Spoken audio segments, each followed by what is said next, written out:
Bonsoir à tous, soyez bénis au nom de Jésus. Wow, c'est fort, j'espère que vous aimez m'entendre. Il y a de la puissance dans le micro. Je suis vraiment heureux, puis on est heureux en tant qu'Église de partager ce temps-là avec vous ce soir, tous ceux qui suivent en direct, qui vont suivre dans le futur aussi, puis tous ceux qui sont ici aussi, quelques personnes qui sont ici. On est vraiment bénis de pouvoir partager la bonne parole du Seigneur. Vous savez, on prend souvent ça pour acquis, mais on est bénis d'avoir des Bibles. Ça, c'est la parole de Dieu, c'est la révélation de Dieu. On est béni d'avoir un Dieu qui parle, qui a un livre qui parle, puis d'avoir son Saint-Esprit pour pouvoir la comprendre et l'écouter. Donc, on veut vraiment mettre ça en valeur ce soir. Puis, le Seigneur m'a inspiré dernièrement, dans les dernières semaines, durant des rencontres de prière, puis d'autres moments aussi dans sa présence, à vraiment axer plus, je ne sais pas pour combien de temps, mais en obéissance au Seigneur, je vais le faire.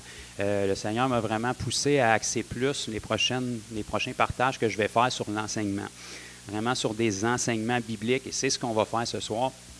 Et parce qu'il y a un gros besoin, je crois, au niveau du corps de Christ, sur certains points, de comprendre des choses. Et ce qu'on veut, c'est que être dans l'erreur, c'est pas grave. Demeurer dans l'erreur, ça, c'est grave. Donc, quand on est dans l'erreur, même si on est sincèrement dans l'erreur, on veut que le Seigneur nous corrige, qu'il nous réoriente, puis on veut se mettre dans la volonté de Dieu pour être capable de porter du fruit, puis glorifier le nom du Seigneur par notre vie. Ce soir, on va parler d'un thème qui est quand même très connu, qui est très exploité, qui est quand même fondamental de la vie chrétienne, qui est celui de la prière. Donc, probablement que tous ceux qui sont ici, et si vous m'écoutez, vous avez déjà entendu parler de la prière, vous priez possiblement vous-même, vous avez déjà entendu plusieurs enseignements là-dessus, mais on va vraiment prendre le temps, si Dieu le veut, qu'on puisse vraiment décortiquer. Et il y a beaucoup de choses à comprendre sur la prière, et je vais essayer de le mettre le plus simple possible, mais ce qu'on veut, c'est comprendre les principes de Dieu pour la prière, pour avoir les meilleurs résultats possibles. Okay? Vous savez, si on ne prie pas pour être exaucé, on est aussi bien de ne pas prier. Okay? On est capable d'occuper notre temps à faire d'autres choses. Donc, le Seigneur n'a jamais eu dans son intention qu'un enfant de Dieu fasse une seule prière qui n'est pas exaucée. Il n'y a pas personne au ciel, il n'y a aucun ange au ciel, puis aucun saint qui vous ont précédé au ciel qui s'attend à ce qu'une de vos prières ne soit pas exaucée. Donc, la prière est un outil que Dieu nous donne et il l'a conçu pour qu'on soit exaucé parce qu'il y a un but pour ça. Mais il y a une façon de prier, il faut comprendre c'est quoi la prière, il y a une façon de le faire, il y a un motif à avoir lorsqu'on prie. Et puis, il y a aussi un résultat quand on est exaucé. Donc, on va décortiquer ça ce soir. On va regarder en profondeur, mais en simplicité. Je ne suis pas compliqué. Je ne suis pas le genre de gars qui lit entre les lignes. Si vous me connaissez, je lis ce qui est écrit noir sur blanc, mais je prends le temps de le lire. Puis, je pense que c'est ça. Dieu, sa parole, il ne l'a pas donné pour nous mystifier, il l'a donné pour nous révéler des choses. Il veut qu'on comprenne, parce que c'est tout à son avantage qu'on comprenne notre Dieu, qu'on vive la vie qu'il a planifiée pour nous. Et plus on comprend la parole, plus on est transformé, plus on vit à l'image de Christ, plus son nom est glorifié, puis Jésus-Christ est connu à travers nos vies. Donc, c'est tout à son avantage qu'on saisisse. Donc, le titre ce soir, s'il y a un titre à donner, c'est « Comment avoir du succès en prière ». Par la grâce de Dieu, ce soir, je vais essayer de ne pas m'emporter puis de tomber dans la prédication. Je vais être plus calme puis avoir mon visage d'enseignant pour être vraiment capable de vous transmettre les profondeurs de la parole. Simplement, qu'est-ce qu'il y en est dans des choses pratiques. Qu'est-ce qu'on doit corriger pour prier à la façon dont la Bible nous demande de prier? Souvent, la prière, c'est très vague. Les chrétiens, dès le moment qu'ils naissent de nouveau aujourd'hui, se font enseigner à prier. On ne sait pas trop exactement c'est quoi la prière. On parle dans l'univers, on sait qu'on parle à Dieu. On ne sait pas trop pourquoi prier. La majorité du temps, on prie pour une multitude de choses que la Bible ne nous enseigne pas à prier pour. Et ce que la Bible nous enseigne à prier pour, on ne le sait pas, puis on ne prie pas. On ne prie pas pour ces choses-là. Puis on se surprend pourquoi on n'a pas d'exaucement. Puis quand on n'est pas exaucé, bien là, on se dévalorise ou bien notre relation avec Dieu devient confuse. Puis on se demande pourquoi Dieu exauce les autres puis il ne nous exauce pas parce que Dieu est bon puis il est supposé de ne pas faire exception de personne. Donc, c'est important de comprendre que c'est jamais Dieu le problème, c'est nous. OK? Donc, en partant, si on comprend que c'est nous qui ne saisissons pas des choses, bien, on va chercher l'information nécessaire, on ajuste notre tir, puis on regarde Dieu nous bénir puis passer à travers nous. Fait que j'ai tellement de choses à vous dire. Ce soir, on pourrait être ici jusqu'à demain matin. Mais si vous êtes capable, prenez des notes à la maison. Ceux qui sont ici, prenez ça en note. Puis ceux qui écoutent en direct, ça va être important peut-être de les réécouter dans le futur. Ils vont avoir tellement de matériel qui va être donné, de versets qu'on va regarder. Donc, ça va être nécessaire, je pense, de réécouter à nouveau ou de mettre pause dans le futur pour aller vérifier les Écritures et puis vraiment de scruter ça. Et puis, je vous garantis que si on ajuste les points que je vais vous partager ce soir, votre vie de prière va être révolutionnée. Puis pas seulement votre vie de prière, parce que la prière est tellement une partie majeure de notre vie chrétienne que si votre vie de prière est révolutionnée, votre vie en entier avec le Seigneur va être révolutionnée.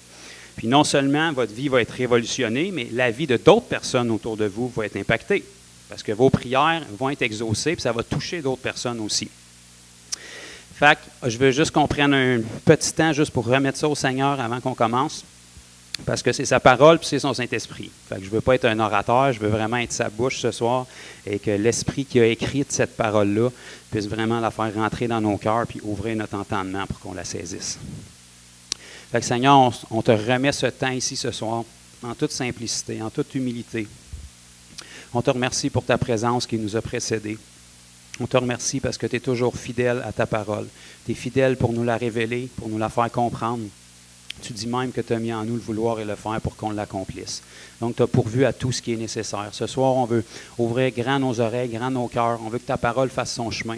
On veut comprendre ce qui va être partagé, Seigneur, par ma bouche. Je te prie de m'aider, de m'inspirer à faire ressortir ces Écritures que tu nous as données depuis longtemps, pour qu'on comprenne, qu'on oriente les choses différemment dans nos vies et qu'on puisse voir des percées à plusieurs niveaux, Seigneur. Permets-nous de sortir transformés de ce temps et qu'on puisse mettre en application ces choses-là qu'on va entendre, afin qu'on soit dans une grande joie de voir ta fidélité et vraiment ta joie de nous exaucer à chaque prière qu'on élève vers toi, Seigneur. Au nom de Jésus. Amen. OK. Calez vos casques, attachez votre ceinture, on décolle. La prière. Donc, essentiellement, la prière, pour faire simple, il s'agit de parler à Dieu. Si je parle à la personne qui est devant moi en ce moment, on a une conversation. Si je fais la même chose avec Dieu, on appelle ça de la prière. Donc, il s'agit de parler avec Dieu. C'est la façon dont Dieu nous donne de communiquer avec lui. Donc, il n'y a pas beaucoup de révélations jusque-là, mais c'est une base à établir. Maintenant, Dieu a établi la prière pour un but. OK? Vous le savez, trop souvent, à tort et à travers, on dirait que l'être humain, ou du moins l'Église moderne, comme on la connaît aujourd'hui, remet tout entre les mains de Dieu. On pense que Dieu est en contrôle de tout. On pense que tout ce qui se passe sur la planète, c'est Dieu qui veut ça. On pense que la volonté de Dieu va toujours s'accomplir parce que c'est Dieu puis il ne peut pas faillir. C'est vrai que c'est Dieu et c'est vrai qu'il ne peut pas faillir. Mais si Dieu nous donne... En fait, c'est Dieu qui a créé la prière. Ce n'était pas notre idée au départ. Donc, si Dieu nous donne un outil qui est la prière et qui nous donne une façon de prier, bien, c'est parce que la prière peut changer quelque chose ici-bas. Okay? Autrement dit, si la volonté de Dieu s'accomplit toujours, il n'y a rien qui arrive pour rien, puis tout ce qui se passe sur la planète, c'est sa volonté, puis c'était dans son plan, bien, pourquoi est-ce qu'il nous demanderait de prier? Notre prière ne peut pas rien y changer si tout ce qui arrive est toujours la volonté de Dieu. Ça veut dire que la prière, c'est un outil que Dieu nous donne qui permet de changer les choses ici-bas. Si notre prière peut changer les choses ici-bas, c'est-à-dire qu'il y a des choses ici-bas qui doivent changer. Donc, il y a des choses qui se produisent ici-bas qui ne sont aucunement la volonté de Dieu. OK? Donc, en partant, si vous m'écoutez et vous avez déjà eu dans votre bouche, puis vous êtes un enfant de Dieu naturellement, des termes comme « il n'y a rien qui arrive pour rien », ne dites plus jamais ça. Il y a une multitude de choses qui arrivent sur la planète à chaque jour pour rien. Okay? S'il n'y a rien qui arrive pour rien, la famine à travers le monde, c'est Dieu qui veut ça. Les enfants qui sont battus, qui sont agressés, qui meurent de faim, c'est Dieu qui veut ça. Et on sait clairement par sa parole que ce n'est pas vrai. Donc, il y a une multitude de choses qui arrivent sur la planète qui ne sont pas la volonté de Dieu. Pourquoi? Parce que Dieu ne peut pas accomplir sa volonté. Il y a des restrictions. Okay? Puis la prière est un des outils qui en fait partie. Vous savez, dans la parole, on n'y réfléchit pas souvent, mais par exemple, dans le livre de Corinthiens, lorsque la Bible nous enseigne sur le repas du Seigneur, ça nous dit que beaucoup de gens l'ont pris indignement et c'est pour ça qu'ils sont morts avant leur temps. Ça veut dire qu'ils sont morts avant leur temps. Dieu avait un autre temps prévu pour leur mort. Donc, la volonté de Dieu ne s'est pas accomplie. Dieu voulait qu'ils meurent à un autre moment, heureux et rassasiés d'un long jour, mais malheureusement, ils sont morts avant leur temps. Ça nous prouve que la volonté de Dieu ne s'accomplit pas toujours ici-bas sur terre, parce qu'elle est toujours circonstancielle ici-bas à ce que nous, on fait l'Église. L'Église de Dieu est la voix de Dieu sur terre. L'Église de Dieu est le véhicule à travers lequel Dieu peut agir ici-bas sur terre. Première page de votre Bible, vous voyez Dieu dans le livre de la Genèse, premier chapitre. Dieu crée Adam, Dieu crée la terre au complet, le ciel, la terre, les animaux, crée la nature, il crée tout. Et le summum de sa création, c'est l'homme, Adam et Ève. Et il leur donne ici-bas, sur terre,